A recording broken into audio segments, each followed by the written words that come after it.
HealerCast. Fala, meus amigos, sejam muito bem-vindos a mais um episódio do HealerCast. Eu me chamo Alan França, sou o host desse episódio.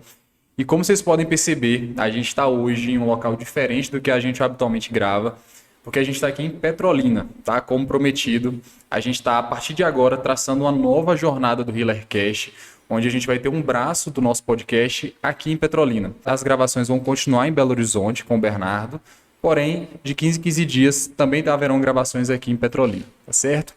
E eu hoje tenho a honra de receber aqui em Petrolina uma convidada que eu estou muito feliz em ela ter aceitado esse convite e estar aqui com a gente hoje. É Maria Tereza Moraes. Maria Tereza, ela é farmacêutica, trabalha na área de estética, tem mestrado em ciências da saúde, atualmente no doutorado. E se eu for falar aqui todo o currículo dela, a gente vai passar o dia inteiro falando aqui. Tereza, muito obrigado por ter aceitado esse convite, tá? Estou muito feliz com esse bate-papo. Ô, Alan, imagina, para mim é uma honra poder participar, né? Não teria nenhum motivo para não aceitar um convite dessa natureza. Fico feliz que eu seja a primeira convidada de Petrolina a participar, né? A abrir esse braço do HealerCast por aqui. Eu tenho uma história de muito agradecimento, de muita paixão por Belo Horizonte, né? Eu tenho muitos alunos lá. Então, fico feliz de fazer essa dobradinha, ter presença aqui e ter presença lá ao mesmo tempo. Obrigadão pelo convite. Que maravilha, Tereza. E eu queria pedir, inicialmente, para você contar um pouco da sua história, principalmente sua história profissional. Como que você começou na farmácia e como que você chegou na área de estética e atualmente como que você chegou. Vamos deixar um pouco mais para frente, mas depois eu quero saber como que você chegou também na parte de marketing, tá? Mas primeiramente conta um pouco da sua história. Então, ser farmacêutica foi um negócio que aconteceu na minha vida, assim, de uma maneira muito decisiva. Quando eu era mais jovem, eu pensei em fazer filosofia, comunicação, uma série de coisas que eu já observava que estavam relacionadas com aptidões minhas mesmo, né? A gente até conversou um pouco antes sobre isso. Mas eu tive um professor no terceiro ano que ele ensinava muito bem química orgânica. E aí eu acreditava que eu queria trabalhar com análise clínica, né? Por tudo que eu tinha aprendido de química orgânica. Moral da história, o que ia me possibilitar trabalhar com análise clínica era farmácia. Então eu fui lá, fiz farmácia, passei por farmácia. Comecei a cursar farmácia na UFBA. A UFBA tinha um braço de análise clínica muito forte, né? Só que naquela mesma época eu tinha passado na UFES. Assim que eu entrei na UFBA, eu tive, eu não sei se 2 meses de aula, a UFBA entrou em greve. E aí eu fui chamada na UFES também, comecei a estudar na UFES e gostei demais do formato de trabalho da UFES. Já era um currículo diferente, né? Eu descobri que não era nada daquilo de química orgânica, eu descobri que eu não queria nada com análise clínica. Eu descobri que a farmácia era um sem número de possibilidades de atuação. E eu tive, logo no final da minha formação, porque a minha formação ela é clínica industrial. Então, eu tive um contato muito próximo com a indústria e eu tive um contato muito próximo com a clínica. Então, eu fui nos dois opostos, né, da farmácia. E eu descobri que meu negócio era clínica. E aí, quando eu terminei a universidade, desempregada, como a maioria das pessoas termina hoje em dia a universidade, né? E recebi um convite para vir morar aqui em Petrolina, de um primo meu que já morava aqui, por uma oportunidade de trabalho que surgiu na Secretaria de Saúde daqui. Então, eu vim para cá, né? Eu tinha estava em processo seletivo para o mestrado em saúde coletiva lá na UFES, larguei o processo seletivo no meio, e vim embora. Meu pai não queria deixar eu vir. Eu vim, coloquei tudo que eu tinha dentro de uma mala e vim para cá com a recomendação de passar só 3 meses. Já tem 13 anos que eu tô aqui. E aí, depois que eu cheguei aqui, eu comecei a trabalhar na Secretaria de Saúde, eu comecei a trabalhar no NASF, né, que é o atendimento clínico lá na ponta, com os pacientes. E eu me encantei por aquilo ali. Só que não demorou muito, a gestão percebeu as minhas habilidades e aptidões para trabalhar com gestão, me jogou dentro da Secretaria de Saúde. E aí, já trabalhando na Secretaria de Saúde, com gestão de assistência farmacêutica, eu tive muitas oportunidades dentro da secretaria, né? Acabei fazendo, igual falei para você, especializações dentro de grandes instituições no país, então no Sírio-Libanês, na Federal de Santa Catarina, Federal do Rio Grande do Sul, Fiocruz, todo lugar eu passei. Passei, inclusive, dentro do próprio Ministério da Saúde, como assessora de Câmara Técnica.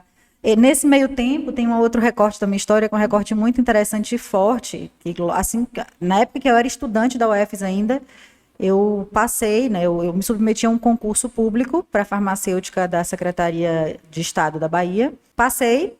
E eu já morava em Petrolina quando eu fui chamada. E naquela época, isso em 2000 eu passei no concurso em 2009 e vim morar em Petrolina em 2009 e fui convocada em 2010. Então eu passei 4 anos indo e voltando para Salvador toda semana. Caramba.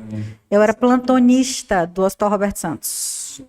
Então, eu tive a oportunidade de andar por muitos espaços dentro da possibilidade da farmácia, sabe? Isso é até interessante que eu te perguntar, porque a gente, quando pensa em farmácia, a gente, pelo menos eu, tinha uma visão muito limitada das possibilidades de atuação profissional. Sim. Você falou assim, são várias possibilidades. Você já citou algumas, né? Mas, pelo que eu tô vendo, Inúmeras, né? Ainda existem muitas outras, né? Você, como neurocirurgião, por exemplo, existem alguns materiais, né?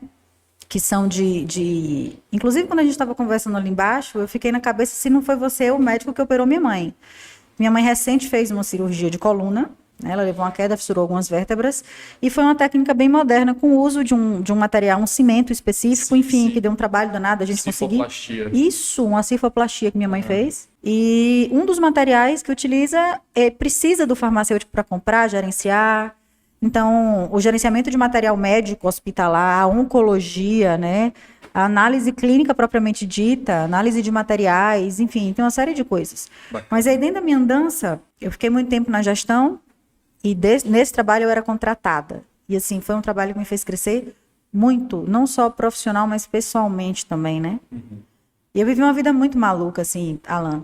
Foi um momento que eu cresci muito, eu não tinha noção do que eu estava fazendo, né?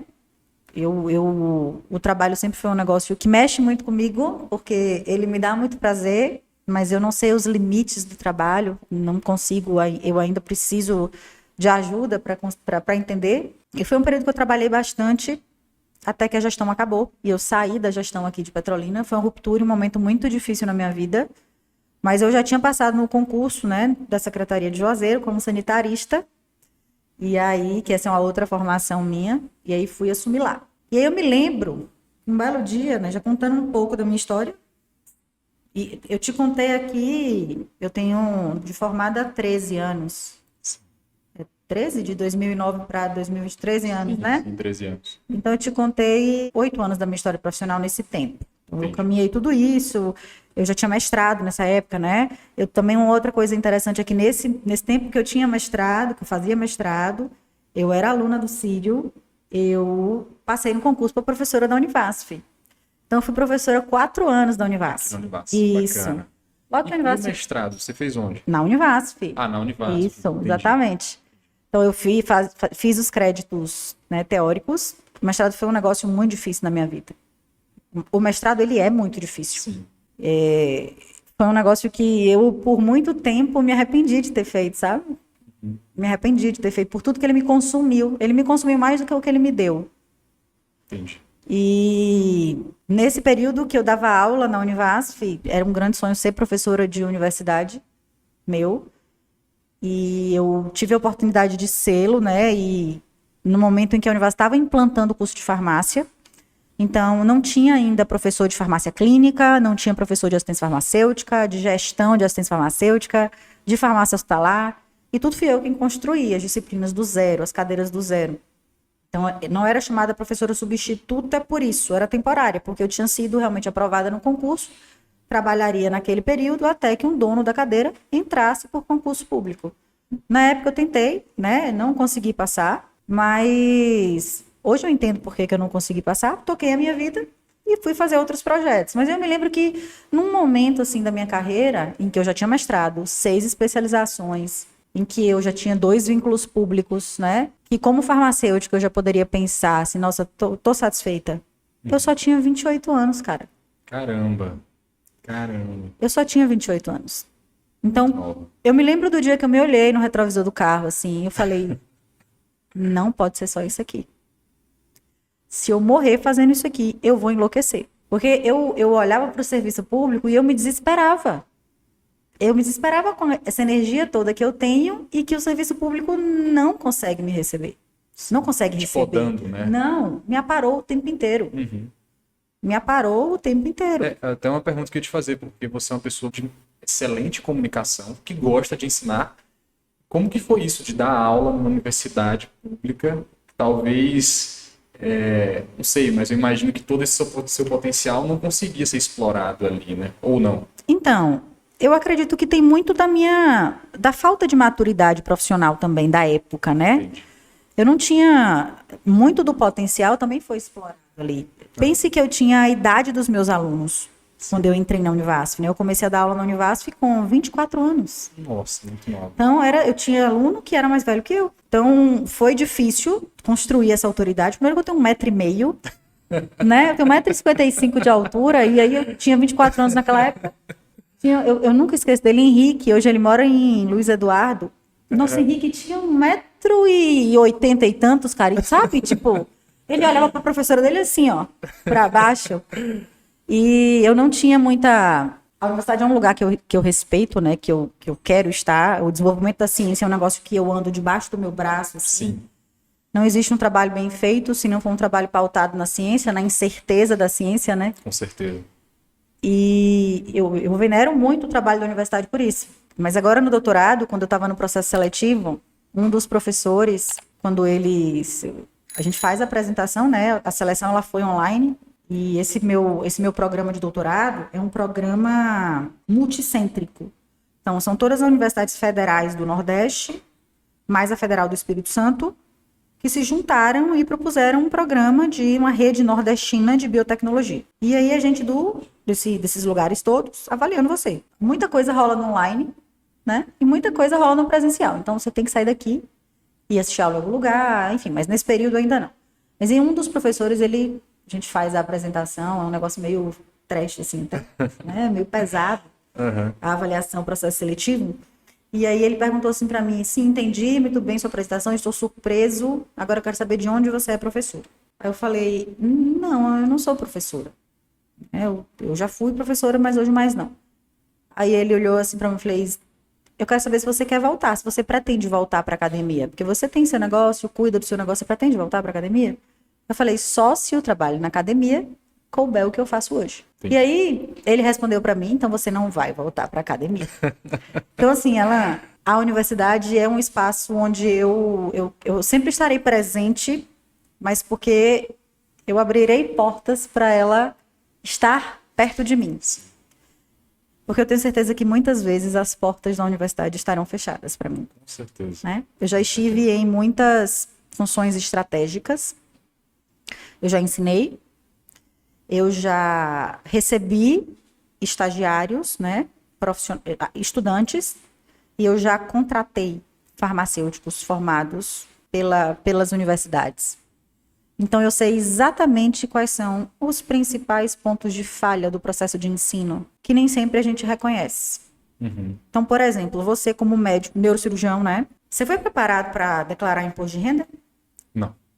Você foi preparado para saber quando cobrar na PJ ou na PF? De forma alguma. Você foi preparado para saber reter os seus pacientes?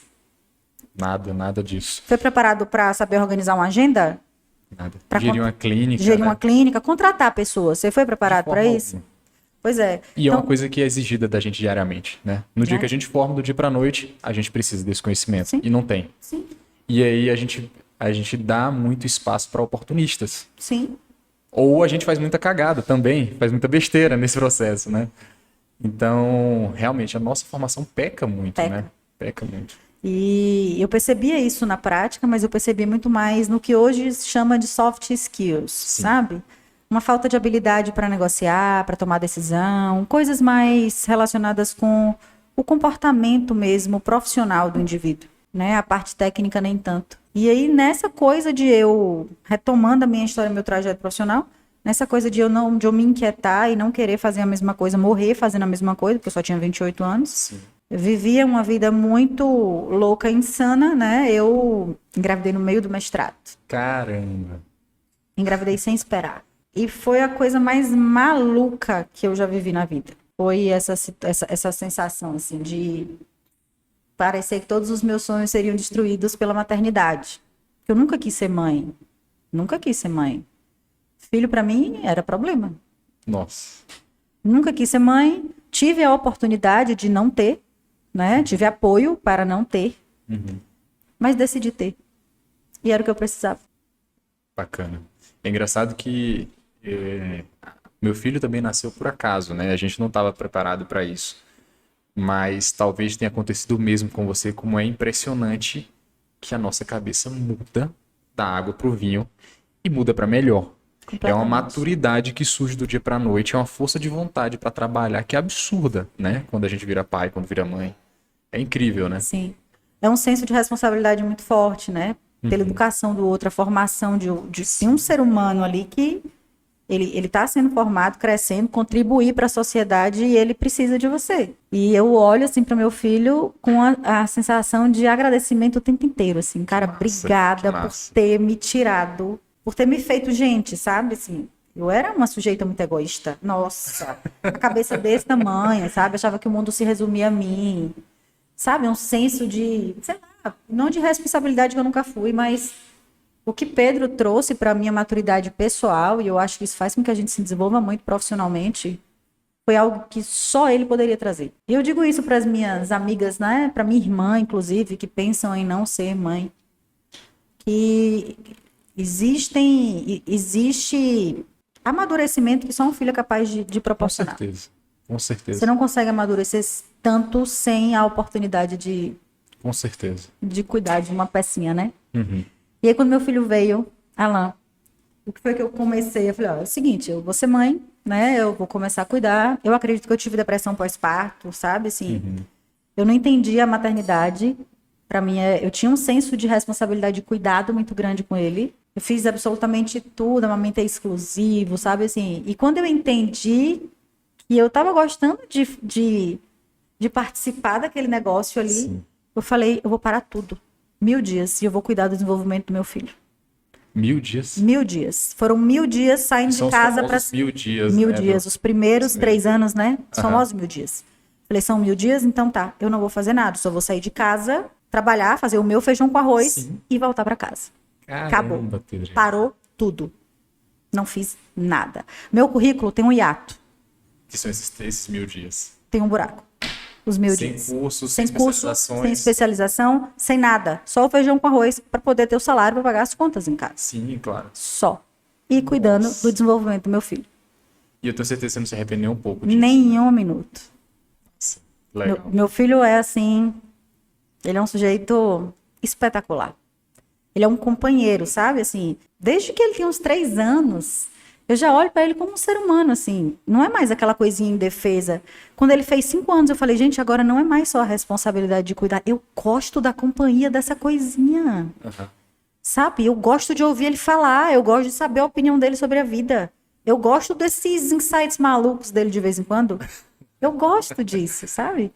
E assim, fazer as coisas com ele, levar ele, assim, eu gosto de sair para tomar um sorvete com meu filho, tomar um café com meu filho, levar ele para comer um bolo e ir comer o bolo com ele, saber a opinião dele sobre o bolo. Isso para mim é fascinante, sabe? Então isso fez com que eu amadurecesse muito. E aí depois que passaram esses 1000 dias, eu voltei. E eu pensei em largar tudo, porque a farmácia já não me satisfazia mais. Então, eu já tinha vivido tudo, experimentado tudo, já tinha alcançado tudo que uma farmacêutica pode alcançar. Não tinha mais para onde eu ir, Alan. Eu não tinha mais para onde ir.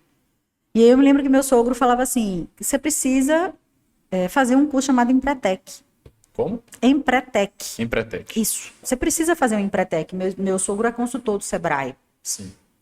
Meu marido, ele é formado em administração. E na época meu sogro ficava muito nessa, eu falava, tá, tio, tá, eu vou arrumar um jeito de fazer, vou arrumar um tempo para fazer. Eu não tenho esse negócio eu não tenho senso de empreendedorismo, não tenho isso. Eu não vou fazer esse negócio. Isso na minha cabeça, né? Aham. Eu passei a vida inteira sendo funcionária pública, Alan, dando as coisas para as pessoas. Eu sou empreendedora. E aí eu virei para meu marido e falei assim, ó, quer saber de uma coisa? Eu vou largar tudo e agora eu vou ser designer de interiores. Caramba. Fui pro Senac. Fiz curso de design de interiores. Quando eu estava perto de terminar o curso, abri um escritório, meu marido falou, vem cá. Mas você não tinha largado a farmácia? Não tinha trabalhando, largado. fazendo curso. Funcionária pública, Sim, com né? certeza. Fazendo curso de noite. Aham. De noite. Minha filha, você não tá doida, né? Você não vai pegar 7 anos de profissão, 8 anos de profissão, 6 especializações, um mestrado e vai dizer que não vai fazer mais nada com isso. 2 concursos e vai virar as costas? Não vai. Se vire. Procure alguma coisa da sua profissão que aprenda a te dar satisfação. Você vai ter que se virar, Teresa. Não é possível. E aí eu me lembro, Alan, que na época eu estava fazendo um tratamento com um nutrólogo, lá de Salvador. E eu me lembro que, como eu tinha uma entrada no Ministério da Saúde, né, eu fui assessor um período, eu tinha uma conexão com um conselho de farmácia que era bem interessante. E eu sempre fui alguém muito ligado em lei. Eu sempre fui alguém muito ligado em norma. Embora eu não goste muito delas, deixo bem claro. E aí eu estava sempre acompanhando a legislação de evolução da minha profissão. Eu sabia tudo que o farmacêutico podia, não podia. E eu me lembro do dia que eu peguei aquele pote de cápsula assim, olhei e falei, gente, mas eu posso prescrever isso aqui. Aí lembrei de quando eu atendia no NASF, que foi quando eu comecei a trabalhar. Eu falei, quer saber de um? Eu vou ver o que é que eu tenho que fazer para fazer isso aqui.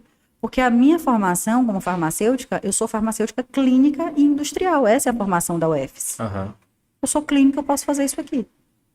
Pronto, ali foi uma semente plantada. A segunda semente plantada foi o tal do Empretec. Você fez. Fiz, resolvi fazer. Vou lá fazer. É um curso grande, a gente não pode contar muitas coisas, é assim um termo de sigilo, né? Mas é um curso que o Sebrae oferece a partir de uma parceria com a ONU. É um negócio muito legal, muito bem estruturado. Legal. E é um curso para desenvolver habilidades e comportamentos empreendedores. Tem uma das atividades do Empretec, essa eu vou abrir porque todo mundo conta, tá? Aham. Que você precisa abrir uma empresa, óbvio que de maneira informal, abri-la e fechá-la no decorrer do curso. Então, da terça-feira de noite, você tem que começar a pensar na ideia, na quarta-feira a empresa tem que estar aberta, no sábado ela fecha, né? E eu saí do Empretec na terça-feira de noite e falei para o meu marido, amanhã eu não volto. O negócio de abrir empresa, passei minha vida inteira dando as coisas, que negócio de abrir empresa? Eu vou vender o quê, Lucas? Olha para mim, meu filho, o que eu vou vender?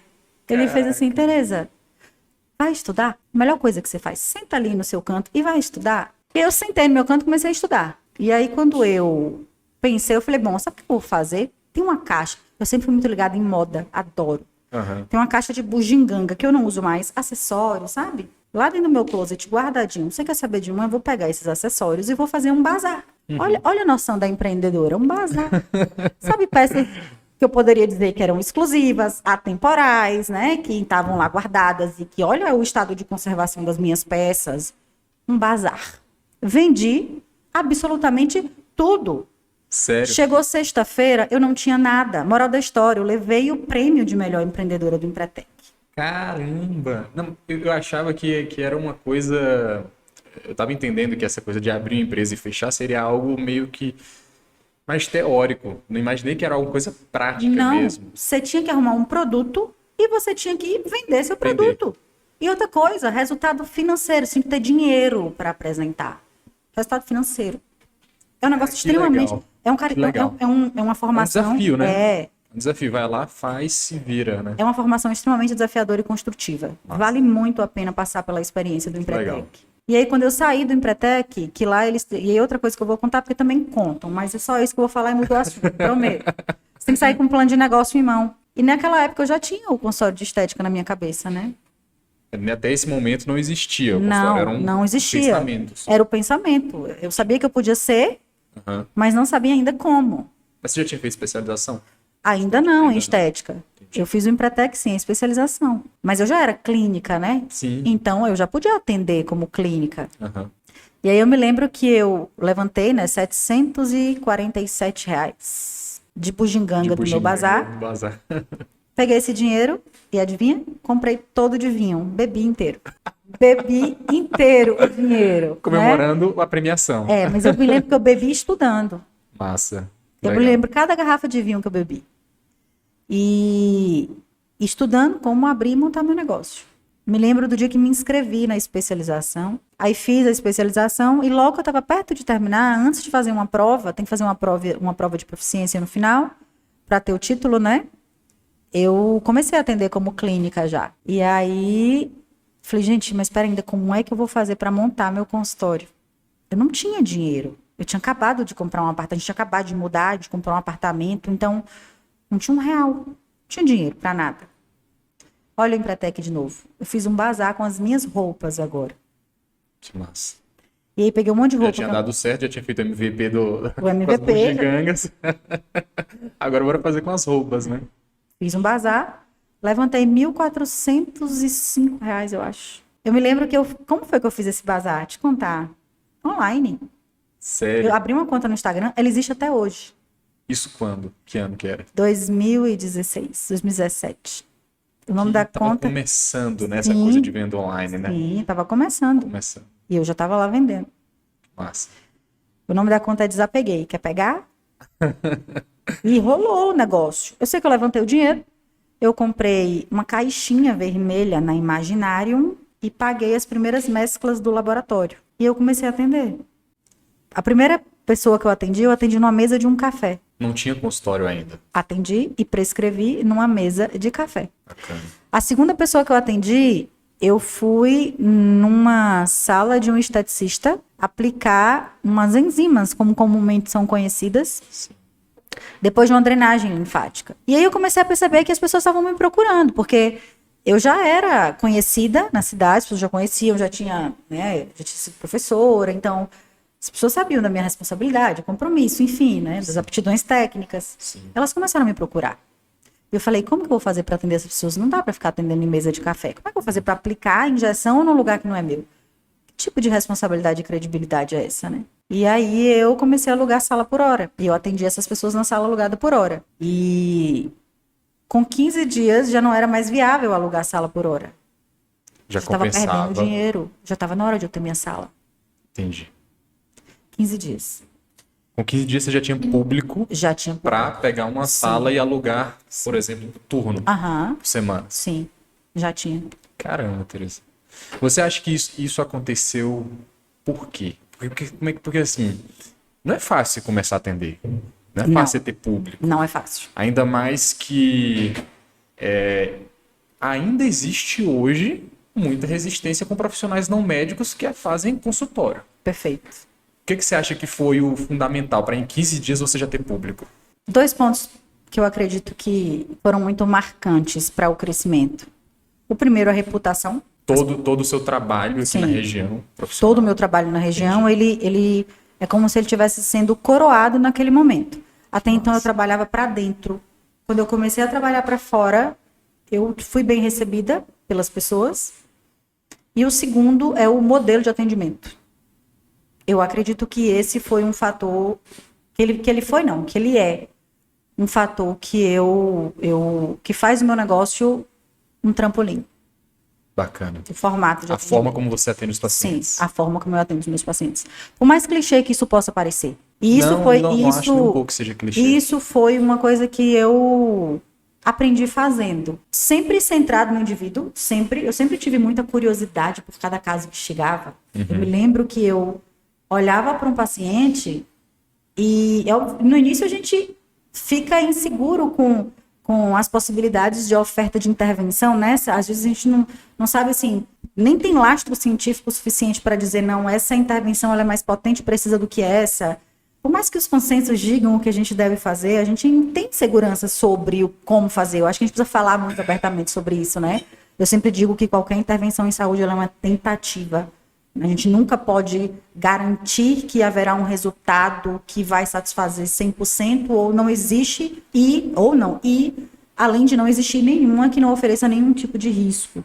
Eu acho que os profissionais eles precisam começar a serem mais abertos. Sinceros, né? Isso, sinceros sobre isso. Uhum.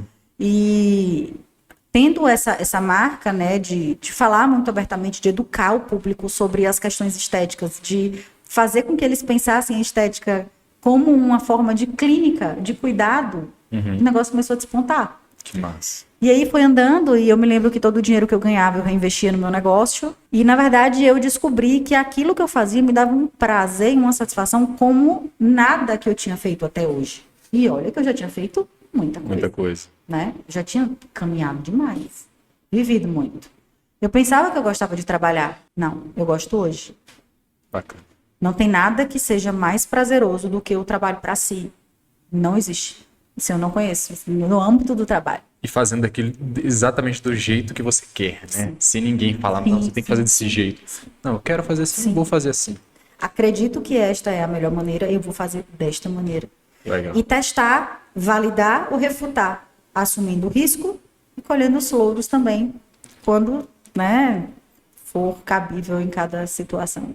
Sabe o que eu acho legal? É que, por mais que todo aquele processo que antecedeu esse momento na sua vida, muitas vezes chegou no momento onde te gerou é só isso, né? Mas isso foi fundamental Sim, para naquele momento você ter esse sucesso Sim. rápido, você conseguir ter uma virada de chave em 15 dias, né? então, assim, eu não sei se... Eu acho que... Meu marido também acha que foi rápido, mas eu não acho. Eu não sei se eu olho para esse processo como um processo lá de trás, sabe? Aham. E não sei, assim, essa é uma coisa não é muito bem esclarecida dentro da minha cabeça, não, sabe? É aquela coisa que eu vou fazendo, assim, eu vou fazendo e amadurecendo ao longo da vida e do fazer, mas tem coisas que são obscuras ainda sobre a minha própria atuação para mim. Eu preciso reconhecer isso, né? Na terapia, isso já é muito bem estabelecido. Eu gasto tanto tempo fazendo, não sou uma executora nata. Eu uso tanto o meu tempo para fazer, e ao tempo que eu faço, eu analiso o que eu faço, assim, eu me prendo naquilo com tanta força que esses elementos distratores e analistas, eles não fazem parte do meu cotidiano, sabe? Sim. É um esforço muito grande para mim. Eu ter que parar, é um esforço hercúleo quase, analisar esse processo todo. Então, por isso que meu marido tem um papel fundamental, porque ele é um analista sem igual. Um cara que eu quero o tempo inteiro perto de mim, assim. Quero ele o tempo inteiro me olhando. Quero ele o tempo inteiro palpitando. Eu quero ele o tempo inteiro mexendo. Fazendo coisas que eu nem sei que ele está fazendo. Porque eu não sou capaz dessa análise de todas essas coisas, sabe? E eu acho ótimo que eu não seja capaz, porque me tomaria um tempo que eu não quero gastar. Sim, sim, bacana demais. E qual foi o momento onde você começou a fazer o seu consultório? Eu percebi que teve esse momento onde você começou a ver a necessidade de ter um consultório, mas onde foi que você montou o Instituto Tereza Moraes? Ai, sabe que eu ouço esse nome e eu penso nele alheio, assim, tipo, eu sou Tereza, eu sou Maria Tereza, né? Sim. E tem o Instituto O Tereza Instituto. Moraes. Aham. Tá lá e Maria Tereza tá aqui, sabe essa coisa assim? Eu Sei. tenho isso comigo.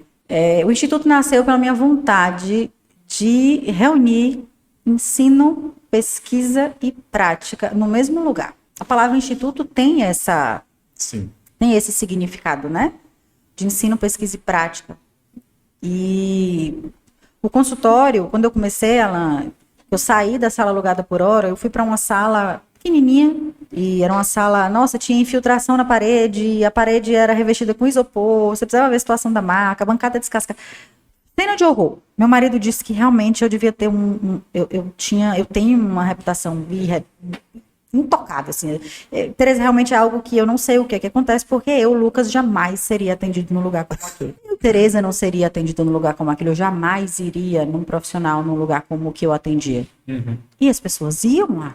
As pessoas queriam ser atendidas por mim. E eu me lembro que todo dinheiro que eu ganhava, Alan, eu reinvestia. Eu ganhava e eu reinvestia. Ganhava e reinvestia. E aí, isso foi 2017, né?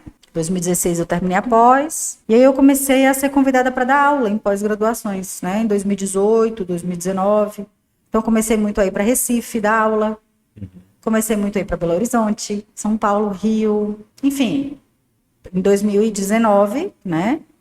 Que foi o ano que eu te falei, viajei 2 voltas ao mundo, Brasil inteiro dando aula. Foi o ano que eu saí dessa salinha pequena, que já tinha sido reformada por tudo que eu tinha ganhado, assim. Por muito tempo eu não tirei dinheiro do consultório, por muito tempo o consultório não me pagava, eu só trabalhava para ele, né? Eu só trabalhava para o consultório. Meu marido achava um absurdo.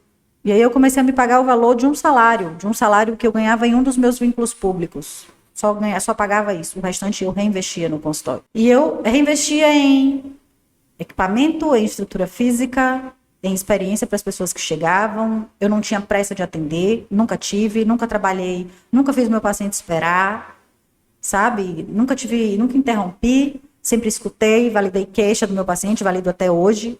Eu construo o plano de tratamento, não é nada vertical, meu consultório, o instituto é um espaço de trabalho horizontal. E por mais que eu seja, você conhece meu apelido? Não. Não? Não. Ai. Tereza Malvadeza. Malvadeza? Dado por meu filho. Sério? Ele fez uma brincadeira, não. Ele tava meio puto esse dia, realmente.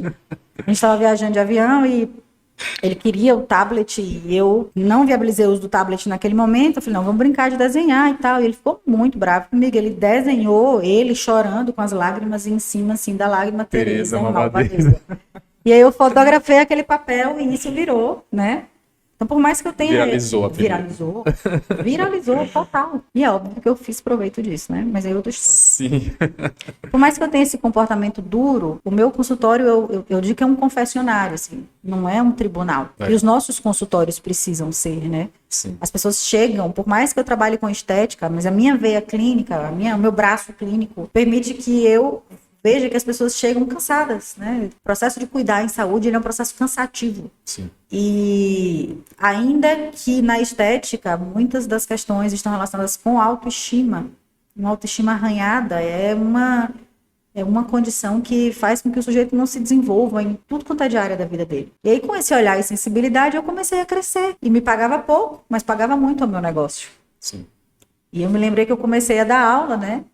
Viajando para dar aula. E que eu consegui encontrar um espaço melhor, na mesma rua de onde eu atendia, lá na Areia Branca. Comecei lá na Clínica Harmonia. E eu comecei a organizar e a estipular quanto que seria para eu estruturar o meu consultório. Porque eu sempre comecei com dinheiro meu.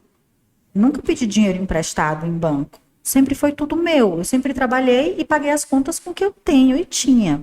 Então eu consegui, eu vi que dava para eu fazer uns móveis planejados para aquela sala que era minha. Não precisava mais ser aquela coisa meio malamanhada, remendada, que você pega uma cadeira aqui, uma maca ali, um negócio... Sabe aquela coisa de quem tá começando? Eu já podia ter um lugar mais legal, assim. E eu me lembro que eu consegui pagar aquele consultório toda à vista. Caramba. Foram 25 mil reais que eu paguei em dinheiro, sem dever nada. Então, eu sempre comecei ou no zero ou positiva, nunca comecei devendo. E sempre tive a consciência de quem tem dinheiro é o meu negócio, não sou eu. Sim. Eu trabalho para o instituto. Essa para mim é uma visão que é fundamental para o negócio crescer, né? Você tem que saber diferenciar. Né? Sim, sim. Existe a pessoa física e existe o instituto. E eu sou funcionária do instituto, embora o risco do instituto seja meu. Eu sou funcionária de lá. Então, eu trabalho, recebo salário, igual as pessoas que trabalham comigo. Tenho participação nos lucros dos meus cursos, né? Que esse foi um fator que me fez crescer muito. Igual eu te falei, assim, trabalho com saúde, trabalho com estética, eu sou farmacêutica, mas meu negócio é educação. Bacana. Meu negócio é educação. E aí, quando eu comecei a dar aula, antes eu era contratada pelas instituições, né? Dava aula no país, contratada por algumas instituições. E aí eu tive a oportunidade de conhecer muita gente, conhecer muitos alunos que gostavam da aula e queriam mais. Mas eu só podia dar mais se eu fosse contratada novamente pela pós-graduação. Depois o trabalho começou a crescer, Alan, e não era mais viável para mim. Continuar viajando. Não era. Economicamente não era. Porque aquilo que eu lucro, né? Aquilo que eu lucrava em um turno de trabalho, era o que uma pós-graduação queria me pagar no fim de semana. Então chegou num período em que eu ia para dar essa aula, muito mais em respeito, carinho, atenção aos meus alunos do que pela oportunidade do trabalho. Às vezes porque eu tinha dado uma aula sobre... eu vou dar exemplo aqui, mas talvez não fique tão nítido, claro, didático. Eu tinha dado uma aula sobre pele e a aula subsequente seria sobre microagulhamento. Eu falei, aquela aula foi tão boa de pele, por que não sou eu que vou dar de microagulhamento mesmo, sabe?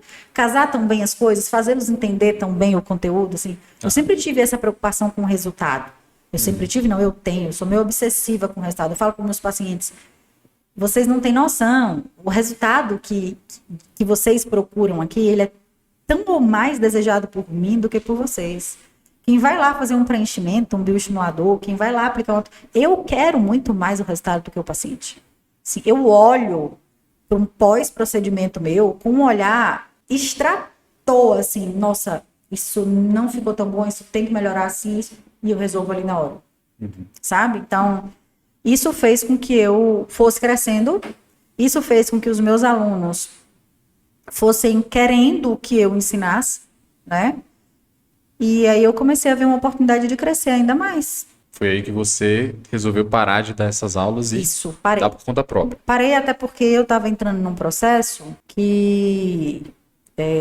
acho que o podcast é um lugar que a gente pode falar de várias coisas, Com né? certeza, com certeza. Pode eu tava xingar. entrando num processo que eu ia não. Eu acho que eu já tive, sei lá quantas vezes, eu nem quero saber quantas vezes. Eu já tive um burnout algumas vezes, sabe? Eu também. E ter perdido o voo porque eu dormi no portão do aeroporto Nossa Senhora. Cansada. me fez repensar muita coisa.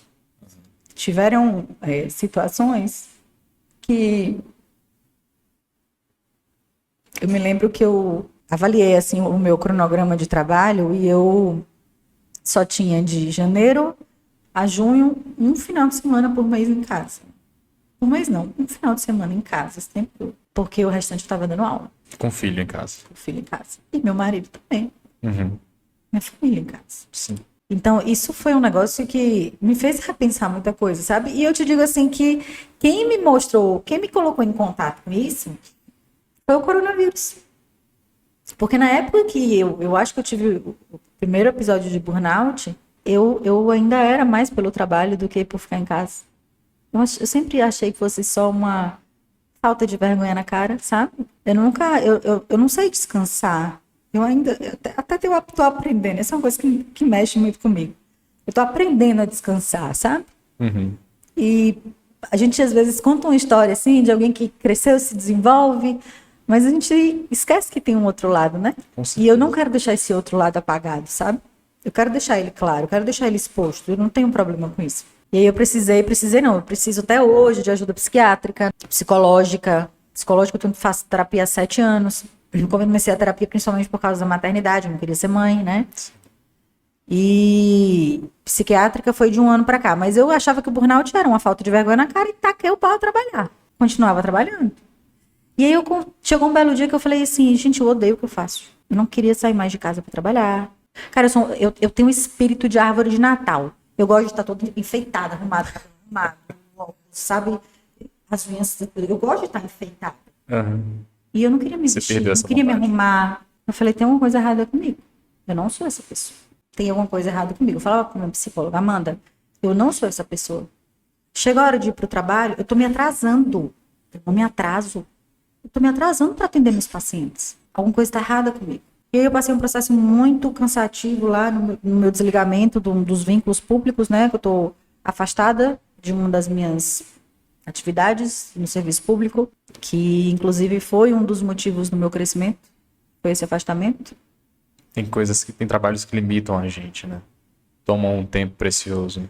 Jamais eu teria feito o que eu fiz em 1 ano. E aí o Instituto nasceu da seguinte maneira lá. Eu montei esse consultório, R$25 mil que eu tinha, paguei tudo à vista, continuei ainda no positivo, reduzi as minhas retiradas, meu pagamento, né, por um período. E aí, isso foi em setembro. Eu viajei para BH, quando eu voltei de BH, dia 15 de setembro, eu comecei a atender nesse consultório novo. E eu atendi nesse consultório novo setembro, outubro, novembro, dezembro, janeiro, fevereiro, março, 6 meses. 6 meses eu tive que fechar. Coronavírus. E aí, igual a gente estava conversando lá embaixo, né? Uhum. A gente viveu a situação de pandemia, eu tenho formação de sanitarista, na minha cabeça não funcionava que eu ia ficar fazendo. Por mais que tivesse a possibilidade de trabalhar como farmacêutica clínica, eu não ia abrir meu negócio. Eu fechei as portas do meu negócio para trabalhar como sanitarista, porque era o que a sociedade pedia naquele momento. O mundo ia acabar, as pessoas iam morrer, era o que a gente tinha na cabeça, né? Sobre o coronavírus. Não é isso? Não era isso? Exatamente. Em março de 2020, fecha tudo, ninguém pode ter contato com ninguém, você não vai ver mais as pessoas. E eu no meio daquela confusão toda, né? Uhum. Meu negócio fechado, as contas chegando, eu absorta no trabalho com o Covid. Recém-feito o investimento, né? Recém-feito o investimento, querendo tirar meu investimento, com planos de crescer no educacional, porque eu tinha reduzido, mas eu estava com agenda para continuar viajando, né? Entendi. Viajando para onde? Tudo fechado? E eu presa dentro de casa para o trabalho, indo colher a amostra do coronavírus. Indo parar ônibus no meio da rua para poder, né, trânsito de pessoas. Logo no início mesmo, primeiro caso de coronavírus de Juazeiro, eu quem notifiquei. Eu quem fui na casa do sujeito. Tinha acabado de chegar de Dubai.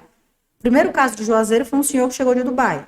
Primeiro caso de Petrolina foi a irmã dele que estava em Dubai com ele. Então eu fui na casa dele, eu que notifiquei, eu que gerenciei, eu que monitorei. E todos os casos que iam aparecendo, era eu quem ia. Você estava lá. Isso. Então, Imagina a minha cabeça. Uhum. Aí, esse é um dos meus vínculos. O outro vínculo público é o vínculo da CESAB. Eu consegui transferência do Roberto Santos para o núcleo, DIRIS, né? A DIRIS, em Juazeiro. O Núcleo Regional de Saúde. E nesse, até hoje, eu estou mexendo com as amostras. Então, tudo que é colhido de todas as cidades do interior aqui, dessa regional, Santo Sé, Casa Nova, Pilão Arcado, Canudos, etc, etc. Eu quem organizava para mandar para Salvador. E naquele período era feito tudo por avião. Cara, você não tem noção do que foi para mim entrar naquele aeroporto. Tudo fechado, escuro. Eu toda paramentada. Viseira, avental azul, luva, máscara, N93, rosto marcado. Foi esse cenário de guerra. Eu vivi um cenário de guerra, sem saber o que estava acontecendo, porque focada no fazer. Eu tinha que fazer, eu ia fazer. Segunda, quarta e sexta. Eu tinha esse serviço do aeroporto. E de manhã, todo dia, lá na prefeitura de Juazeiro. Então, eu me lembro que eu chegava do aeroporto e eu me lembro que eu tomava banho, sentada no chuveiro, com a água caindo nas minhas costas, chorando, sem entender por quê. E aí eu sempre gostei de vinho, né? Sim. Adoro vinho. E naquela época eu bebia vinho todo dia. Se deixar, eu continuo bebendo vinho todo dia. Mas naquela época eu bebia vinho todo dia e eu comecei a chegar do trabalho, meio-dia, e beber. Não vinho, cerveja. Então eu tomava uma cerveja meio-dia e vinho de noite. Eu sou uma excelente observadora de mim mesma. Falei, isso não tá certo. E aí eu levava pra terapia. Tá acontecendo isso. Tereza, você passa de uma cerveja? Não. Eu não conseguia passar de uma cerveja. Era uma, às vezes não era nenhuma. Eu abria, eu bebia. É um gole só, tá? É um gole só. Eu bebia até onde eu conseguia um gole só e o resto ia pro lixo. Então eu percebi que eu estava começando a fazer o consumo de bebida alcoólica com mais frequência, embora a quantidade sempre baixa, chorando muito e inquieta sobre todo o cenário. Quando eu me dei conta que eu estava com as portas do meu negócio fechadas, e aí tem um pedaço, um recorte dessa história que eu acho que não vale nem a pena eu contar, porque me traz tanta frustração e desapontamento sobre o serviço público, sabe? Que não merece. Eu sei que uma dessa frustração com o serviço público, por conta do meu trabalho, né? Que na verdade foi, eu vou falar isso, vou falar. Estamos aqui, vamos falar. Tô aqui para isso. Conta. É o seguinte, eu quando comecei a fazer essas visitas, eu comecei a usar o Instagram para falar sobre o coronavírus. Sobre essas visitas, sobre a importância do distanciamento, da máscara. E eles não gostaram. O Estado? Não, a prefeitura. A prefeitura, perdão. Sim, não gostou. Eu Achou ruim? Claro, comecei a ter mais visibilidade que as pessoas que trabalhavam lá dentro. Nossa Senhora. E aí eu percebi que eles começaram a fazer o que eles não poderiam ter feito comigo naquele momento. Porque, veja, eu fechei as portas do meu negócio para cuidar do mundo que estava desabando, teoricamente. Sim, fazer sua parte. Exatamente. Né? O que é que eles fizeram? Eles me escantearam do trabalho. Eles contrataram uma pessoa para fazer o que eu fazia. E aí foi nessa que eu falei, eu vou abrir meu negócio. Pronto. Não é para eu ficar realmente ociosa, eu vou reabrir o meu negócio. Tá na hora. Eu tinha combinado um curso lá em feira, um curso de uma imersão, na verdade. Não, era um curso ainda. Depois que nasceu a imersão. Em nutracêuticos, que são suplementos alimentares, né? Nutracêuticos é um termo não reconhecido pela Anvisa, mas por conta da quantidade de produção científica com o termo, a Anvisa não reconhece, mas valida o uso dele. E se trata da prescrição de suplementos alimentares. Em 2018, o Conselho de Farmácia promulgou a 661, a resolução do Conselho, que autoriza o farmacêutico a prescrever suplementos. Então, eu tinha marcado um curso sobre nutracêuticos em feira, em março de... abril ou maio de 2020, né? E aí a gente sentou e falou, eu e Lai, falei, não vai dar para fazer. Jogou uma semana, porque era assim, né? Vamos ficar mais 15 dias. Era. Mais 15, nessa época tava desse jeito, né? Ainda tá. Eu falei, Lai, falar uma coisa. A galera pagou. Vamos consultar essas pessoas que pagaram, se tem alguma objeção com fazer online. Nessa época, eu já estava estudando marketing digital, né? A gente pode oferecer um bônus, não tira dúvida, um grupo no WhatsApp, um material de apoio. A gente pode oferecer um bônus e vamos ver se rola fazer online. Rolou, deu certo, a gente fez. A gente conseguiu lucrar, porque o digital, ele tem um lucro muito alto. Esse foi o seu primeiro curso? Meu primeiro curso. E eu decidi dividir meio a meio com ela, o suporte. E aí a gente faturou quase 40 mil. Caramba. No primeiro. Muito bom. Foi excelente. E a gente pagou despesa, enfim. E aí você para pra pensar, né? Presencial, aí tinha o coffee, aí tinha pasta, aí tinha espaço. Aí tinha um grupo de pessoas para ficar fazendo uma espécie de cerimonial. Tinha água, o copo descartável. Tinha a hora das pessoas que iam trabalhar pra gente. Esse custo não existiu, né? Não existiu. E a atenção das pessoas estava onde a gente estava colocando a nossa energia, no digital. Então a gente fez E uma coisa que o digital, que eu percebo, Alan, que é um fator para o curso online, ele vender mais, sabe? Ele ficar. É o fato de você poder assistir a gravação depois. Porque num curso presencial, cara, tá dito. Se a gente estivesse aqui num podcast com uma plateia assistindo, sem gravação, Acabou, né? acabou. Fica na memória. Acabou. Se perdeu da memória, já Sim. era. No digital, não. Sabe outra coisa que eu acho também? É que isso é mais barato para as pessoas. Apesar da gente querer a Sim, experiência de sim. estar lá e se envolver, mas teria gente que teria que vir para a Feira de Santana para pagar esse curso e queimar aquele dia ali. Sim. Veio para ficar, na realidade, né? O curso online, os cursos online. Eu acredito que a gente precisa de modelos híbridos. Sim, certeza. Precisa de modelos Certeza. híbridos. O presencial Até pra- não vai deixar de existir, né? Mas o formato para fazer o presencial não é mais formato expositor, como um curso online técnico geralmente precisa ser, né? A gente sempre vai ter que ter uma parte expositora, sempre. Daquele conteúdo tecnicista mesmo, de apresentar etapas, conceitos, enfim, sempre vai ter que existir. E aí, a parte prática, que é uma outra coisa que é uma enorme vantagem também, que eu já faço isso nos meus cursos, e aí eu faço com uma equipe, igual eu tava falando, né? Tem uma equipe para isso. A parte prática, ela é filmada, né? Eu filmo a minha mão fazendo. Bacana. E aí eu já escutei de muitos alunos. Esse é o meu formato atual de cursos, né? Mas inicialmente eles eram só teóricos. Não tinha prática. Até a hora que eu pensei, que eu tive a sacada lá que eu te falei do IMP, né? Eu comecei a fazer cursos de microagulhamento facial. Mas eu sempre fui um estudioso. Eu não tenho um único dia que eu não leia 2, 3 papers. Não tem todos os dias. Até porque o Google não me deixa esquecer, né? Tem um alerta lá do Google. E todas as vezes que sai um artigo numa área específica que eu tenho interesse de conhecer, o Google me Te avisa. notifica. E aí, se a gente conseguir fazer um screening legal, a gente consegue pegar muita coisa boa nesses Com alertas, certeza, né? com certeza. E aí, eu me lembro do dia que eu li e falava justamente do que a maioria das pessoas dizia para eu não fazer. Que era o seguinte, os professores dos cursos que eu fiz, a especialização, o material da minha especialização dizia que eu não podia fazer microagulhamento, que é um agulhamento, né? E aplicar um ácido em cima daquela pele microagulhada. Não podia. Mas por quê? Só para eu entender, assim. Então, por conta dos microcanais abertos, né, seria um canal para a entrada do ácido. Entendi. E essa entrada poderia causar um prejuízo de cicatrização ou de recuperação muito mais danosa para a pele. Entendi. Essa era a premissa inicial. Mas aí, quando eu fui para a literatura científica, era o contrário. E aí, o mestrado ele já tinha me dado o lastro para eu entender o que era um ensaio clínico, quais eram as premissas de um bom ensaio clínico, se eles eram randomizados ou não, cegos ou não. Eu sabia fazer uma avaliação muito criteriosa. Eu sabia ver uma revisão sistemática. E eu descobri que, depois que agulhar, colocar ácido, potencializa o resultado. Caramba. Foi isso que eu descobri. Assim como eu também, nessas minhas futucadas, descobri que muita coisa que fornecedor e fabricante ensina não é aquilo que é testado e validado na prática Exatamente. clínica. Tem muito estudo ruim também, né? E eles se aproveitam dos estudos ruins, né? Sabe? E você vai pegar tal produto e você vai diluir tal produto em 10 ml. Se tem uma característica que eu tenho, é ser cética. Eu sou muito cética. Eu acho que isso até me atrapalha. Mais do que me ajuda. E eu me lembro desse dia de falar 10 ml. 10 ml, cara, é muito. Por que 10 ml? Porque o risco de formação de nódulo, o estímulo de colágeno é tão grande com esse produto, pode formar um cisto ali fibrótico e tal. Melhor fazer com 10 ml. É seguro para a prática. Eles criam a cultura do medo entre os profissionais de outras especialidades, né, para não dizer não médicos. E eu falei, não concordo. Aqui dentro da minha cabeça, né? Sim. Não concordo. E comecei a procurar. Mas eu não faço uma procura pequenininha não, tá? É uma procura, assim, violenta. E aí eu desci tudo que tinha de ensaio clínico sobre o que dizia que eu não podia fazer. E guardei. E aí eu comecei a desenvolver o IMP facial. Na verdade, existe um termo chamado IPC, que é indução percutânea de colágeno. Mas o IPC, ele é um termo registrado por um médico. E ele só autoriza médicos a utilizarem o T. Caramba. E eu não ia poder chamar de IPC.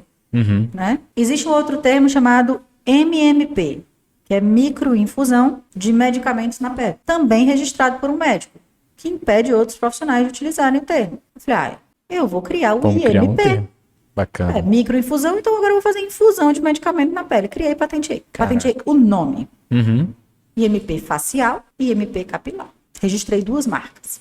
Esses 2 registros de marca me fizeram depois registrar a técnica do IMP. Então eu fui lá e registrei o processo. Começa aqui, caminho por aqui e vou para cá. Depois que eu registrei esse processo, eu comecei a falar, rapaz, esse troço funciona. Bacana. Eu comecei a ter uns resultados e falar, rapaz, não é possível. Registro fotográfico, descrição de técnica, um método bem delineado. Falei, bom, eu vou agora ensinar as pessoas a fazer esse negócio. Abri a minha primeira turma de IMP. E quando eu abri a primeira turma de IMP, eu falei, ué, para eu ensinar o IMP, eu vou ter que ter aula prática. E aí, na época, dentro do meu consultório, pequenininho, a minha auxiliar, né, minha assistente, que hoje ela é gerente lá do Instituto, Juliana, ela filmou com o celular, transmitiu com o celular, eu trabalhando em cima do paciente, a técnica. E foi aí que eu comecei. Caramba. Foi assim que eu comecei os cursos online com a parte prática, né? Sim, sim. E aí eu comecei a mostrar, e aí eu comecei a criar uma comunidade de alunos, e aí essa comunidade, ela trabalha sozinha, né? Esses alunos começam a ter resultado, eles começam a compartilhar resultado com você. Eu levo os meus alunos nas costas, assim. Assim como se eu construo um terreno favorável para a atuação do farmacêutico e de outras especialidades na estética, eu construo para todo mundo, não é só para mim. Com certeza. Essa é a sensação que eu tenho. A partir do momento que alguém olha para o meu trabalho e valida, e respalda, e honra, e respeita o meu trabalho, ele também pode fazer tudo isso pelo trabalho do meu aluno. É assim que eu penso o tempo inteiro. Então, é por isso que eu não paro de ter aluno. As pessoas me pedem muito mais aquilo do que eu, inclusive, posso oferecer. Que eu acho que esse é também um dos grandes pontos positivos do meu negócio. O meu negócio vai ser pequeno. Eu tenho outros interesses e desejos pessoais que não serão engolidos pela Tereza profissional. E aí, Alan, quando eu voltei a atender em agosto de 2020, eu comecei a achar minha sala muito pequena. Me tira uma dúvida. Você já era o instituto? Não, ainda era o seu consultório pequenininho lá na Areia Branca. Eu já tinha feito meu primeiro curso online, prático, lá dentro. A sala minúscula, filmando com celular. Sabe? Um celular com estabilizador. Você precisa ver o tipo de estabilizador que eu usava, comprado no Mercado Livre. Hoje a gente tem um gimbal que ajuda, enfim. Mas naquela época, não, era lá dentro. Então, assim, comece com o que tem, sabe? Sim. Para de enrolar e faz com o que tenha, né?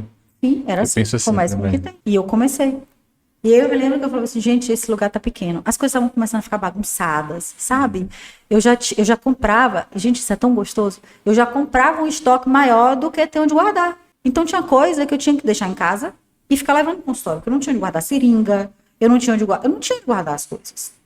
E aí ficava minha maca pequenininha, apertadinha. Na estética, a gente precisa trabalhar, acho que na neurocirurgia também é óbvio, mas em torno do paciente todo, né? Trabalho de um lado, hemiface, depois hemiface. Eu precisava desse giro, eu não tinha, porque no meu consultório tinha espaço. O paciente ficava de costas para bagunça. Porra, tudo bagunçado. Cara, tudo bagunçado de coisa, de papel, de documento, de artigo, de livro, de seringa, de... E aquele negócio começa a incomodar, né? Aquele negócio começou a me dar assim, uma coisa no meu coração. Eu falei, eu preciso procurar uma sala. Eu preciso sair daqui. Não dá mais. E eu dizia para meu marido, Lucas, meu filho, eu preciso sair daqui, está me consumindo. Ele fez, a gente vai achar. Eu ia, subia, descia, olhava. Não tinha uma sala nesta cidade que me interessasse. Tudo que eu olhava, eu achava defeito. Aqui não dá para eu atender, não gostei desse lugar. Essa sala é muito no fundo da clínica, não gostei. Ou então, essa sala é pouco acessível, o elevador ruim e tal. Eu acho que essa rua é difícil de estacionar. 200 motivos ruins, eu acho. E aí eu lembro que um dia eu já estava sem esperança. Eu falei, eu vou precisar passar muito mais tempo. Vou continuar no apelo. Sabe? Porque eu tenho que trabalhar. Então eu não posso ficar dizendo que eu não vou trabalhar. Eu vou trabalhar, então eu vou ter que continuar lá. E aí eu fiquei muito triste por isso, muito mesmo. Eu me lembro um dia que meu marido fez assim, vamos dar uma volta. Foi um dia que eu desmarquei a agenda de tarde. Cara, aconteceram isso algumas vezes na minha vida, assim. De eu pedir para desmarcar todo mundo porque eu não conseguia trabalhar. De cansaço. Esse foi um dia. E eu me lembro que ele falou assim, vamos dar uma volta? Vamos tomar um café? Eu falei, vamos. E aí a gente foi tomar café. Ele falou assim, depois que a gente sair daqui, a gente pode passar por umas ruas aqui atrás. De repente, se você achar uma casa, pode ser seu instituto. Na minha cabeça. Mas eu ainda não estou pronta para ter um instituto. O instituto era um sonho profissional. Mas eu ainda não estou pronta. Ele fez, quem disse que não? Vamos ver, vamos olhar então. Tá bom. Aí a gente passou de frente para uma casa. Tinha uma placa de vende-se na porta. Não tinha dinheiro para comprar um imóvel, Alan. Não ia pegar dinheiro em banco. Falei assim, vou ligar para saber se ele quer alugar. Liguei. Falei, olha, eu tô querendo alugar seu imóvel aqui na rua São José. Você tem interesse? Tenho. Mas vou te falar, aí dentro tá destruído. Tá aqui, pariu, olha o que eu arrumo. Eita. Eu destruído como? Ele fez, eu tô em viagem. Era uma segunda de tarde. Mas eu chego em Petróleo na manhã de manhã. Você pode ir lá amanhã 11 horas? Eu falei, posso sim. Aí eu falei, meu bem, você vai comigo amanhã 11 horas? Se vira. Tá bom, a gente vai. Vou esperar aqui. Ele ia viajar, mas esperou pra ir comigo. Alan, quando eu cheguei lá, era um depósito de material de construção. Nossa senhora, tudo destruído realmente. Tudo destruído. Eu virei pra ele e falei, Rafael é o dono do imóvel. Sim. Não tenho dinheiro pra comprar teu imóvel. Agora você vai ter que fazer um contrato comigo de 5 anos. Porque eu vou colocar meu nome na fachada. E eu não vou fazer qualquer coisa aqui dentro, não. E aí, Alan, eu peguei aquela casa, eu reformei ela inteira à vista. Com tudo que eu tinha ganhado dos meus cursos e que o meu negócio já tinha. Me descapitalizei? Não. Mas usei muito do meu giro livre. Muito. E aí eu me lembro que, na época as pessoas falavam, Tereza, cara, isso fez 1 ano agora, tá? Isso tem 1 ano. Isso tem 1 ano. Fez agora em maio. 1 ano. Dia 29 de maio foi o dia que eu comecei a atender lá, mas eu achei o imóvel em fevereiro do ano passado. Com 3 meses atendendo lá dentro, eu já tinha o dinheiro todo no meu bolso de volta. Putz, sensacional. Massa. Como? Fazendo o meu trabalho bem feito, né? todo dia, trabalhando. Não tem outra história, assim. Ah, Tereza, você é louca de fazer isso, de pegar o dinheiro e investir no imóvel. Você não entende de negócio. Todas as vezes que alguém me conta uma história como essa, a resposta é, você não entende de negócio. O Instituto, ele não é aquele espaço físico, embora eu tenha tornado o espaço físico um lugar memorável. Um espaço em que meu paciente ele chega e ele sabe que é dele também. Ele não é um espaço de Tereza. Dentro da minha sala tem um sofá. Se o paciente quiser ser atendido deitado, ele pode. Ele é a critério dele. Que bacana. Na minha sala tem presentes dos meus pacientes. Tem uma caixa com todas as cartas que eu recebo dos meus pacientes. Caramba, que bacana. Elas serão emolduradas agora, algumas, né, que eu vou pedir autorização para serem estampadas pelo Instituto. E aí eu pensei inicialmente no Instituto para ter uma sala de aula, mas eu desisti de dar aula presencial lá, né? E que eu te falei, estava conversando com você, né? A gente virou um estúdio de gravação. E é onde eu dou aula online, é onde também eu faço, assim, as coisas acontecerem. Você está convidado, inclusive, aí lá. Com certeza, com certeza irei. Com certeza. Eu tenho um plano de fazer um clube do vinho lá. Nossa, que delícia, bacana. Lá tem um lugar, assim, a céu aberto, que eu já tô louca precisando de espaço, mas que eu não vou cobrir, vou deixar o céu aberto. Deixa. Pra gente poder tomar vinho a céu aberto. Caramba, e bater um bom papo. E bater papo. Eu tenho vontade, muita vontade, assim, de discutir ciência com pessoas que estão dispostas a, sabe? E beber vinho, né? Que legal. Beber vinho e falar de ciência. Tô muito, muito, muito afim mesmo, assim. Já tem 1 ano, tem outras coisas que eu quero fazer, mas eu acho que já tem maturidade, o negócio já tem maturidade para isso. Já dá pra gente começar a pensar em fazer isso. Massa, que maravilha. E me tira uma dúvida, porque hoje, além dos cursos voltados para a sua área de atuação, que é a farmácia, que é a estética, você também hoje fornece cursos voltados para o marketing. Isso. E eu sei que você faz isso muito bem. Você tem resultados dentro do marketing que poucas pessoas conseguem ter. Isso. Como que surgiu isso? Como que veio esse insight? E quando que você percebeu que, porra, eu levo jeito para isso daqui? Como foi isso? Isso surgiu com o CQC, que é outra marca registrada minha. CQC não. CQC é a sigla. Conteúdo que conecta é a marca registrada. E aí uma coisa que é legal colocar, né, que essas marcas que eu registrei no INPI, com propriedade intelectual, a minha patente, foram pontos foram preponderantes, na verdade, para eu ser aprovada no doutorado.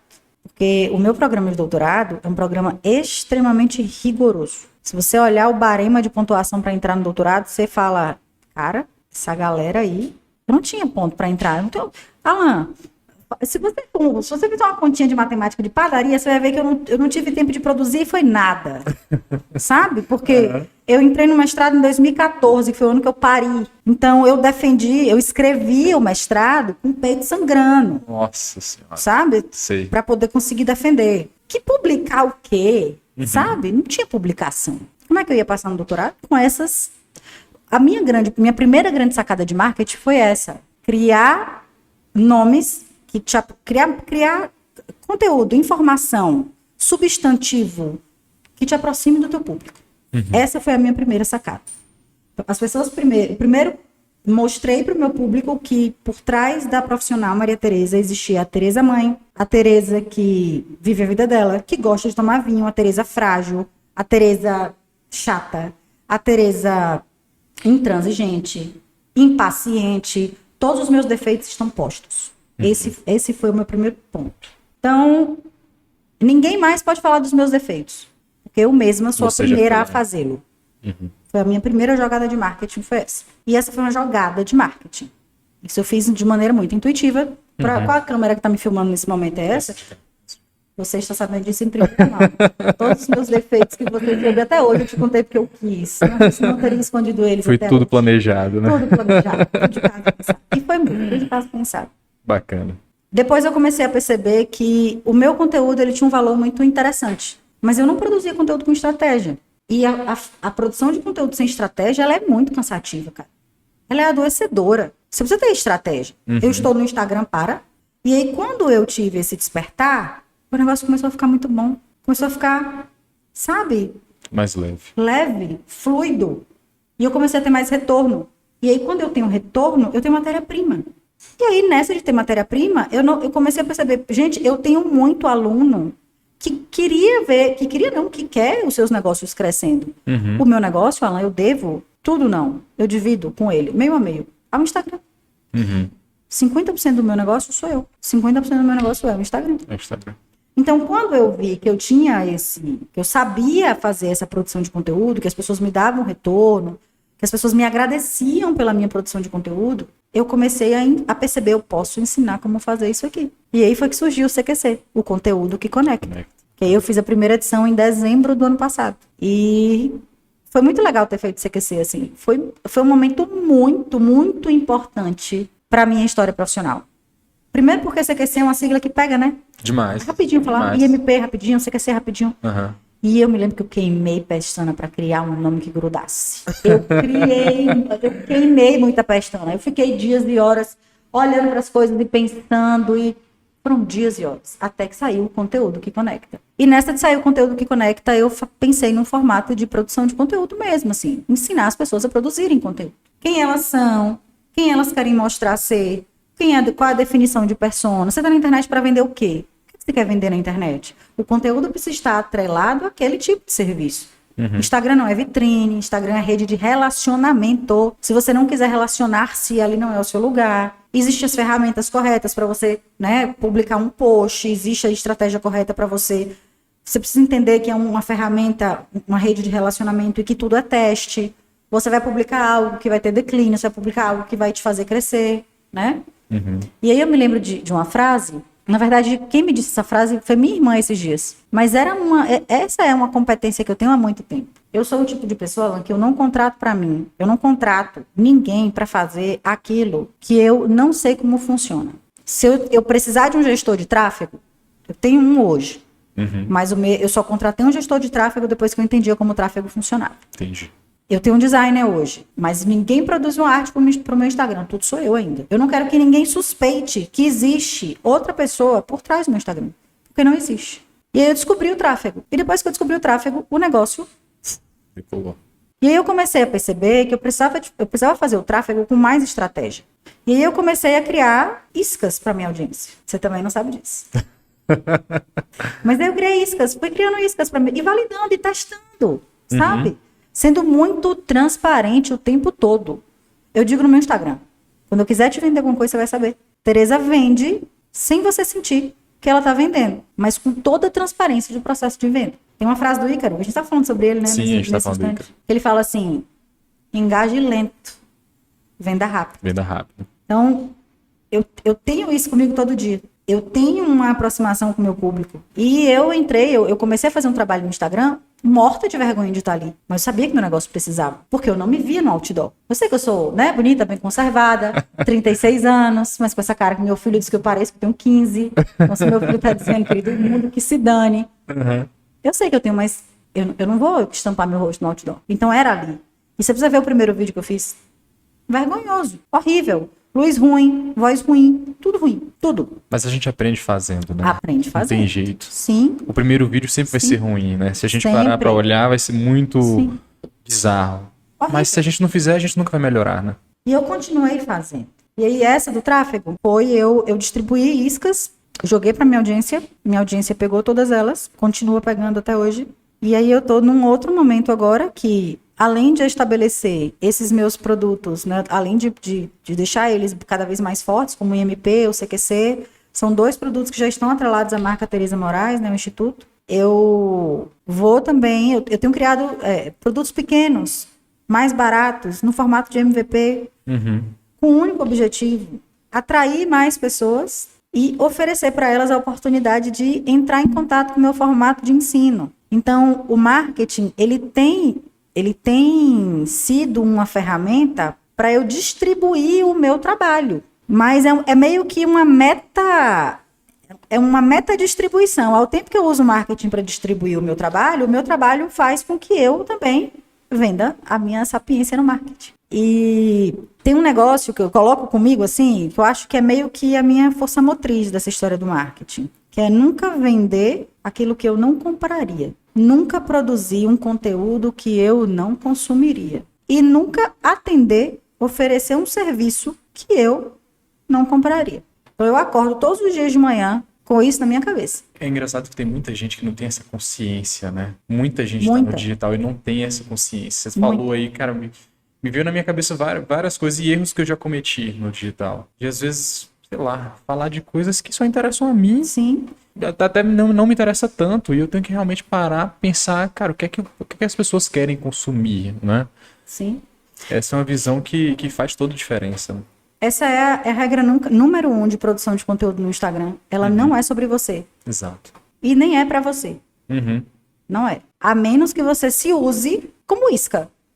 Look do dia. Isca. Sabe? Uma diquinha de outro dia. Dei dica de um pincel do Mercado Livre. Tava falando de um pincel que eu comprei e gostei. Isca. Você que tá me assistindo aqui com a Alan, se vocês soubessem quantas iscas existem. E isso vai construindo suas linhas editoriais. Sim, né? As linhas editoriais e também a audiência. Porque tem uma coisa que é muito importante. Alan, tão importante quanto você, no marketing digital e no Instagram. Eu não entendo muito de outras redes, né? Eu tenho mexido um pouquinho agora com o YouTube, com o TikTok, que eu tenho consumido muito conteúdo no TikTok, até muito mais que no Instagram. Não tenho consumido muito no Instagram. É uma coisa que tem até me preocupado. Eu acho que é uma coisa normal de quem produz muito. Eu não Todo mundo consumo. que eu converso que produz muito conteúdo, consome muito pouco. Eu consumo muito pouco conteúdo no Instagram. Não consigo, sabe? Assim, não consigo ficar dentro da plataforma. Eu entro, produzo e saio. Mas eu consumo muito no TikTok, Pinterest, YouTube. Eu tenho entrado agora. Eu tô lendo aquele livro do Camilo Coutinho. Você conhece ele? Não. Vídeos que vendem mais. É um livro dele. É muito bom, cara, por sinal. Ele presta serviço para o novo mercado também. Mas a pessoa dele é uma pessoa que se apresenta de maneira muito legal. E ele fala que eu tô querendo entrar no YouTube. Essa é a verdade, né? Você só entra no YouTube, depois você vira consumidora de conteúdo no YouTube. O caminho é esse.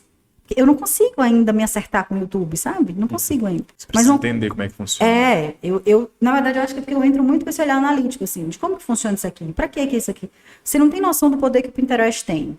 Sério? Você não tem noção do poder que aquilo ali tem. Principalmente para pesca de pixel. Você não tem noção do poder que aquilo ali tem. Mas deixa eu discorrer, porque eu sei que a gente tem horário, né? Mas fique tranquilo. Voltando a falar sobre a questão da produção de conteúdo. Tão importante quanto você. Essa é uma lição que eu tenho comigo. E que muitas vezes eu dou um tom meio arredio no Instagram, braba, grossa, impaciente, com essa finalidade. É tudo de casa pensado. É um arquétipo, né? Sim. Que é o seguinte, tão importante quanto saber quem é seu público, tão importante quanto você saber quem são as pessoas que você quer atingir, é você saber quem você não quer ali. Eu sei quem eu não quero como paciente, quem eu não quero como meu aluno, eu quero deixar isso claro ali. Mas eu penso também que, assim, apesar disso te distanciar de quem você não quer ali, mas te aproxima ainda mais de quem tá ali, né? Sim. Porque a pessoa fala assim, cara, como é que pode? Como é que essa pessoa não sabe disso, né? Tipo assim, e a pessoa começa a se apegar mais com você e gostar mais de você, porque você não tá ali, vamos dizer assim, no superficial. Você sai desse patamar e joga mais emoção no negócio, né? Até porque hoje em dia, eu confesso, eu entrei no Instagram porque o meu negócio precisava. Precisava crescer, precisava fazer dinheiro. Todo negócio vive disso. Tem conta pra pagar. Mas hoje em dia eu não tô mais no Instagram só por isso. Hoje em dia já daria no boca a boca, sabe? Eu fazia uma divulgação de um curso online, e eu fazia uma captação de lead por uma página, e eu fazia uma oferta de venda por uma lista de e-mail. Eu conseguiria fazer. Mas eu tô no Instagram hoje pela responsabilidade que eu tenho com aquelas, sei lá, 40 mil pessoas que tem lá. Porque é uma responsabilidade muito grande, assim. Certeza. É uma voz muito grande. São 5.000 pessoas me assistindo por dia. Imagina, tem depoimentos que você recebe que é um negócio forte da responsabilidade que você tem sobre a decisão que o outro toma sobre a própria a vida, sabe? Aham. Porque assim, quando a gente produz, que a gente meio que se blinda e que a gente sabe como as coisas funcionam e fica meio blindado de algumas questões, né? Isso tá ali no campo cego. Mas quando isso acontece, e todo dia e toda hora, e alguém dizendo da transformação, da responsabilidade que foi, de como fez e aconteceu depois de uma coisa que você viu. Outro dia eu recebi um depoimento de uma pessoa me dizendo assim que como a minha coragem no Instagram encorajava ela, e ela contando que ela pintou as paredes do negócio dela porque ela acreditava que ela poderia fazer o negócio dela crescer. Que ela atendeu sem pintar as paredes do consultório. E que no fim de semana ela foi lá e ela mesma pintou porque ela não tinha dinheiro para pagar alguém para pintar a parede de uma salinha de 15 metros. Caramba. Aí você fica pensando, tô lá só por isso? Não. De forma... Não. Mas aí eu aproveito assim para dar uns chacoalhos, Sim, sabe? sim. Porque assim, a geração da gente, você que tem, como neurocirurgião, você sabe o dobrado que você comeu para chegar onde você chegou. Você sabe o que foi passar em medicina, você sabe o que foi cursar medicina, você sabe o que foi passar na residência, fazer a residência. Você sabe o que foi ter que se virar com os plantões. Você sabe o que foi isso, né? As coisas, elas não vêm de mão beijada. Elas não chegam pra gente de mão beijada. E as pessoas ainda acham que sim. É interessante que toda vez que eu gravo um podcast, a gente consegue pegar essa essência da pessoa, né? Cara, tem gente que vai chegar hoje na sua rede social e vai pegar só a ponta do iceberg. Mas vem aqui, escuta e vê que não é bem assim, né?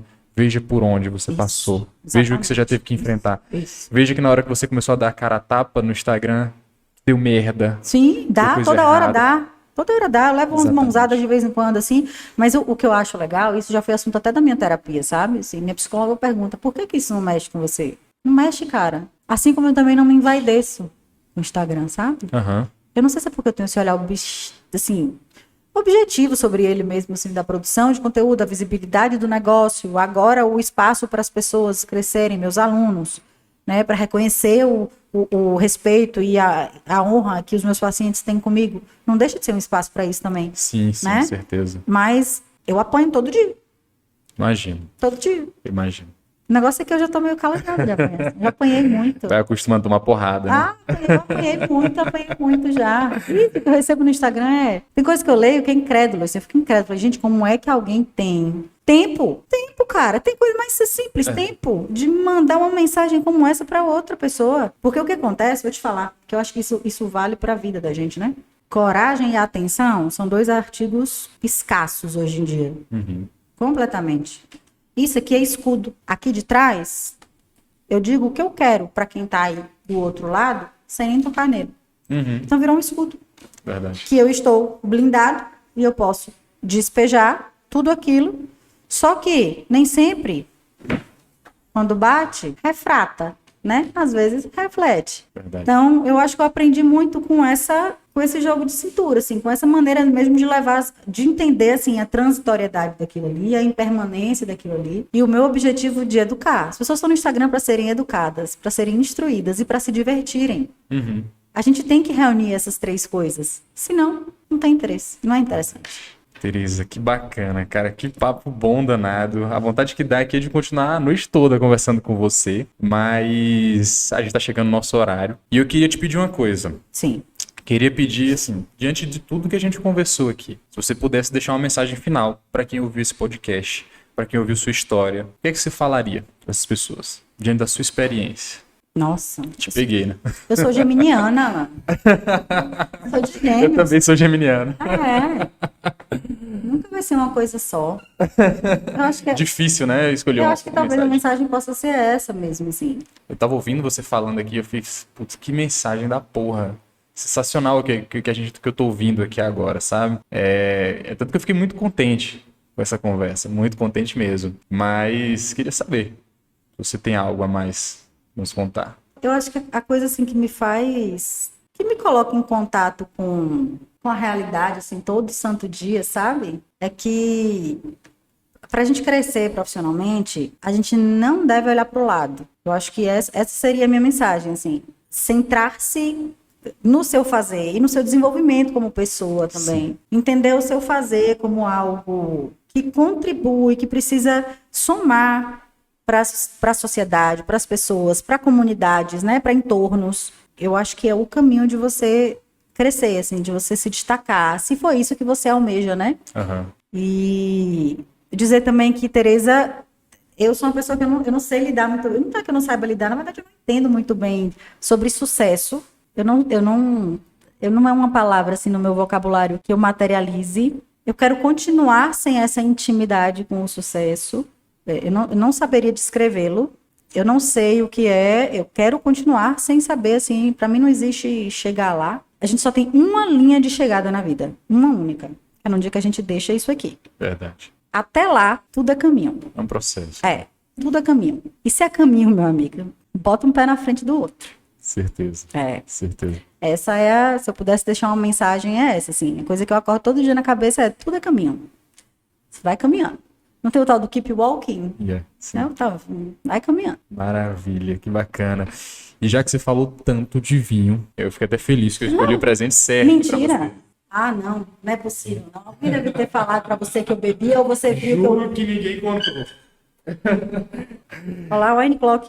Loja River Shopping. Exatamente, né? Aqui Aqui de de Petrolina. Petrolina. Aqui de Petrolina. É um vinho da região, você obviamente você deve conhecer, você que é apaixonada por vinhos. Paralelo 8. Ok, reserva de 2017, hein? Arrasou. Exatamente. Muito Então, obrigada. E eu que agradeço. Na realidade, eu queria realmente agradecer, não só por ter aceitado o convite, sabe? Mas quando a gente se propôs a fazer um podcast, eu junto com o Bernardo, o primeiro episódio que a gente gravou, a gente falou assim, cara, não é só fazer podcast, não é só aparecer no YouTube, é muito mais do que isso. Cada oportunidade que a gente tem de conversar com alguém, principalmente quando é alguém que a gente não se conhece. A gente está se conhecendo aqui agora, a gente se conheceu há 2 horas atrás e começamos a conversar. É impressionante o quanto que a gente sai daqui diferente do que a gente entrou. Você não faz ideia do quanto que eu gostei dessa conversa, do quanto que foi proveitoso para mim conversar com você, ouvir suas experiências, desde a hora que você chegou. Você fez uma pergunta para mim quando a gente estava lá embaixo, que eu fiz assim, eu vou aprender muito hoje. Você me perguntou, você tem um produto digital, não foi? Nas primeiras perguntas que você me fez. Na hora que você me fez aquela pergunta, eu fiz, cara, eu vou aprender muito hoje. E realmente foi isso. Aprendi pra caramba, Tereza. Te agradeço demais por ter aceitado o convite e eu espero que seja a primeira de muitas conversas que a gente vai ter. Ah, eu também espero. Foi a primeira vez que eu participei de um podcast. Eu achei sensacional o fato de ter sido convidada para participar de um podcast, sabe? Bacana. Porque, primeiro que eu acho que esse negócio tem que rolar dessa maneira mesmo, assim. As pessoas têm interesse em você, têm interesse no seu conteúdo, aí você vai lá e aparece, e conversa, e troca ideia. Eu não sou alguém que tenho restrição de guardar o que eu sei. Não, eu sou alguém... Eu sempre penso o seguinte, se eu tenho essa capacidade de aprendizado, é obrigação minha devolver. Esse troço não é meu. Então, sempre que me convidar, pode ter certeza que Gêmeos vai falar mais alto e que eu vou falar até você dizer a hora. Tereza, parou. Senão, eu fico falando até... Eu tenho muito o que dizer, muito, sempre muito. Que maravilha. Muito então, bom. Obrigada pela oportunidade, né? Obrigada por ter me feito assim, meio que um programa de rádio, na verdade, eu acho, né? Assim, achei muito legal essa... E eu espero que a gente possa, em muitos outros momentos, estou sempre à disposição para o que você precisar. Perfeito. Inclusive, para colocar seu produto digital para rodar. Com certeza, com certeza. Vamos fazer isso daí. Então, eu agradeço a todos que acompanharam também esse episódio. Pedir para vocês curtirem, compartilharem esse episódio, divulgarem o HealerCast. Só pedir também, Tereza, para você falar a sua rede social, Sim. por gentileza, que a gente não comentou. É o @M de Maria, Tereza com TH e mais um A no final. M Tereza A. Perfeito. Tanto, E no YouTube? Também, mesma Também, coisa. perfeito. Tudo é a mesma coisa. Ótimo, ótimo. Pedir também para vocês acompanhar o @HealerCast, healer.cash, tá? Estamos também no YouTube com o mesmo nome e em todas as plataformas de streaming de áudio. Então, muito obrigado mais uma vez, um forte abraço e até o próximo.